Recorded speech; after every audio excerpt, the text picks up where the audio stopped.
আসসালামু আলাইকুম ওয়া রাহমাতুল্লাহি ওয়া বারাকাতুহু। সম্মানিত ভাই বোন, আপনি আমি এটা জেনে অত্যন্ত খুশি হব যে মহান রব্বুল আলামিনের ভালোবাসা পাওয়ার জন্য, মহান রব্বুল আলামিনকে খুশি করার জন্য, মহান রব্বুল আলামিনের সন্তুষ্টি অর্জন করা আমাদের জন্য অত্যন্ত সহজ। ছোট ছোট কিছু ইবাদত রয়েছে, কিছু সুন্নাহ আমল রয়েছে, সেগুলো আমরা যদি পালন করি তাহলে মহান রব্বুল আলামিনের সন্তুষ্টি অর্জন করা সম্ভব। এরকমই একটি ছোট আমলের কথা আমি আজ আপনাদের সাথে বলবো, যে আমল করার মাধ্যমে মহান রব্বুল আলামিন আমাদের উপর সন্তুষ্ট হয়ে যান।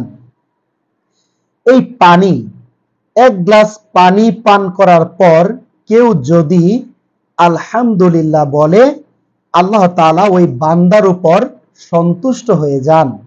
কত বড় নিয়ামতপূর্ণ একটি কথা, আপনি কি চিন্তা করেন? আমরা সারাদিন কত কিছুই না খাওয়া দাওয়া করি, পানি তো অবশ্যই আমাদেরকে খেতেই হয়। এ সম্পর্কে মুসলিম শরীফের একটি হাদিস, আনাস ইবনু মালিক রাদিয়াল্লাহু আনহু থেকে বর্ণিত। তিনি বলেন, রাসূলুল্লাহ সাল্লাল্লাহু আলাইহি ওয়াসাল্লাম বলেছেন, কথাটি খুব মনোযোগ সহকারে শুনুন।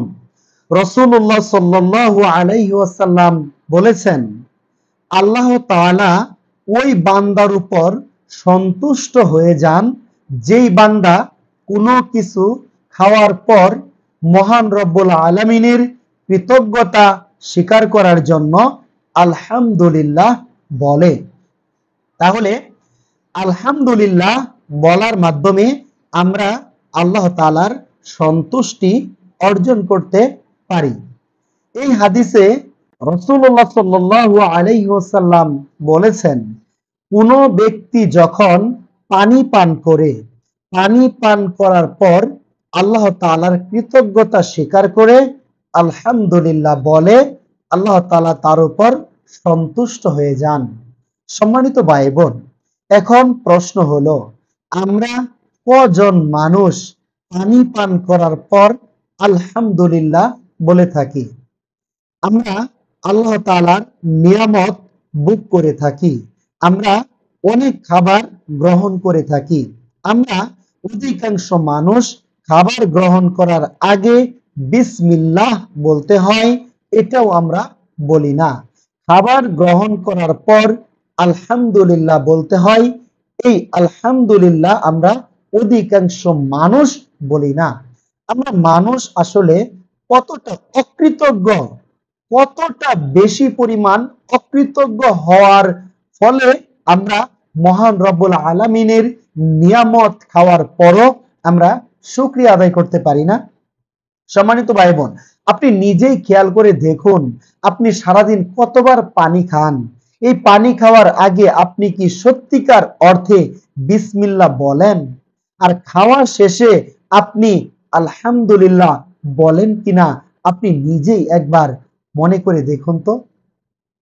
হয়তো আমরা অনেক সময় বলি, কিন্তু অধিকাংশ মানুষ এই আমলটি করে না। এই এক গ্লাস পানি যদি আপনি পান করতে চান, তাহলে অবশ্যই অবশ্যই আপনাকে 5টি সুন্নাহ আমল যা আপনাকে অনুসরণ করতে হবে। এক গ্লাস পানি পান করার নিয়ম হচ্ছে, প্রথমেই আপনি পানির পাত্রটি ডান হাতে ধরবেন, তারপর বসে পানি পান করবেন। বসার পর আপনি যখন পানি পান করবেন, পানি পান করার আগে আপনি বিসমিল্লাহ বলে পানি পান করবেন।